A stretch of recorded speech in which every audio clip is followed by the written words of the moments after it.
The Mongol Empire and its army, led by the infamous Genghis Khan, have had a significant impact on world history and continue to be studied and analyzed today. One of the most notable events in Mongol history was the siege of Baghdad in 1258, led by Hulagu, the grandson of Genghis Khan. This event marked a turning point in the history of the Islamic world and left a lasting impact on the region.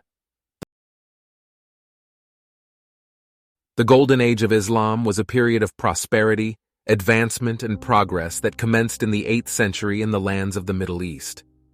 During this time, the city of Baghdad emerged as the focal point of the Golden Age and a center of globally recognized learning and progress. With a population of over 1 million people, Baghdad boasted numerous libraries filled with manuscripts and books that attracted scholars from around the world who flocked to the Muslim capital. One of the most renowned attractions for these foreigners was the Beit al-Hikmah, also known as the House of Wisdom. It was the largest library in the entire city and served as a remarkable influence for contemporary advances in artistry, literature, astronomy, medicine, and more. With the Abbasid Caliphate, the rulers of Baghdad, subsidizing scholars, scientists, and others who wished to study in the city, it seemed that there was nowhere to go but forward.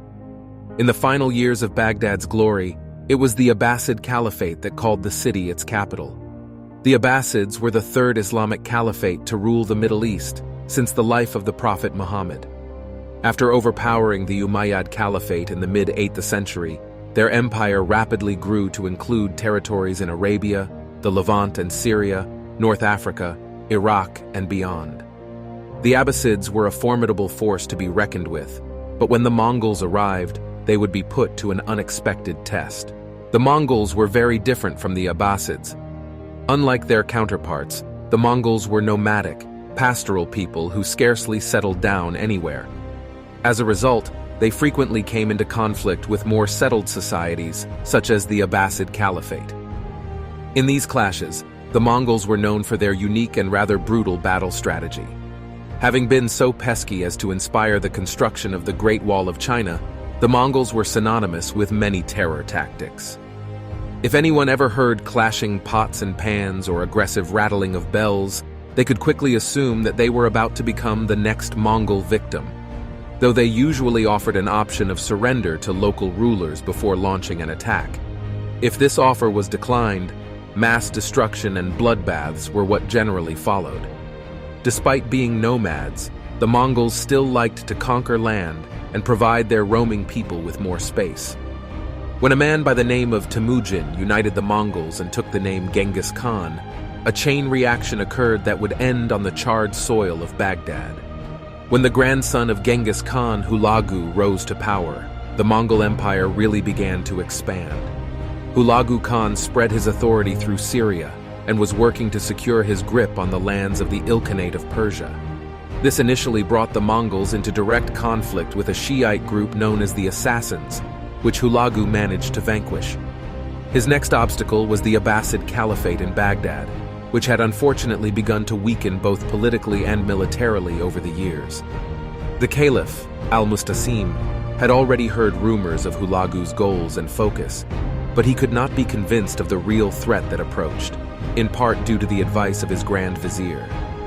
The problem with this Grand Vizier, however, was that he is believed to have had his own agenda, which flew in the face of his rulers.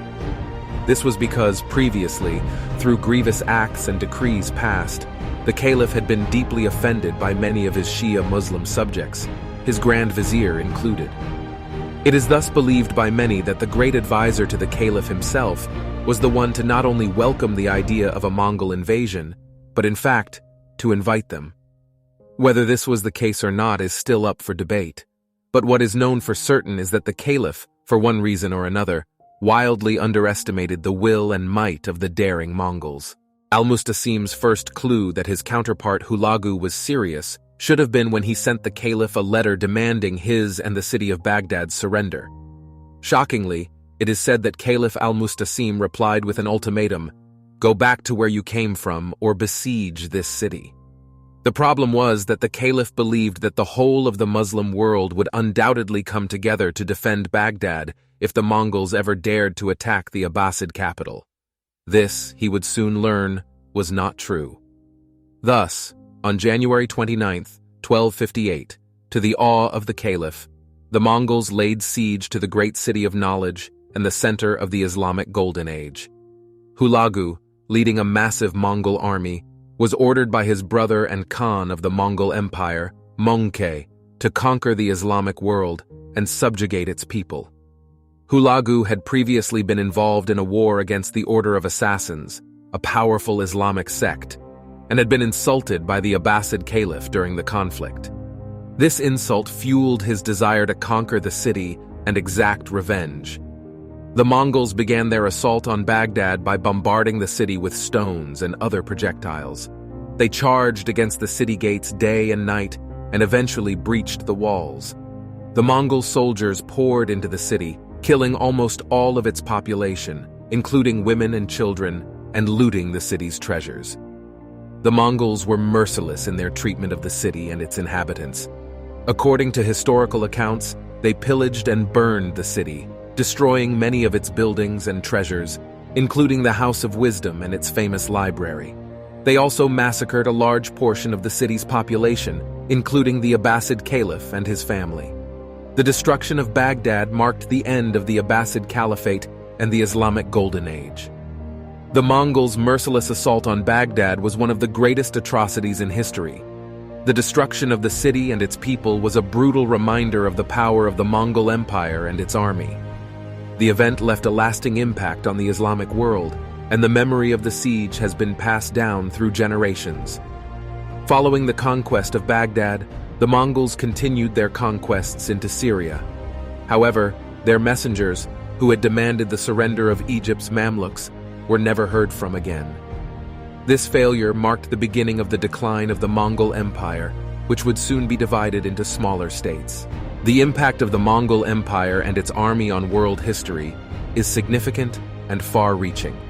The empire's conquests and expansion led to the spread of new ideas, technologies, and cultures across Asia and Europe.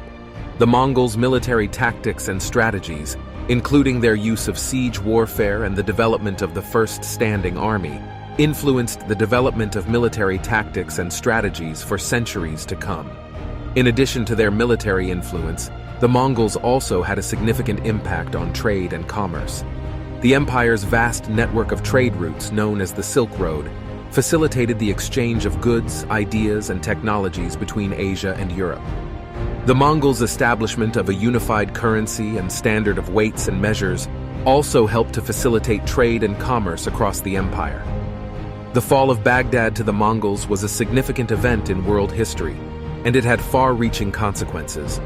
It marked the end of the Islamic Golden Age and dealt a severe blow to the Muslim world's cultural, scientific, and intellectual legacy. It also paved the way for the rise of the Ottoman Empire, which would eventually become one of the most powerful and influential empires in world history.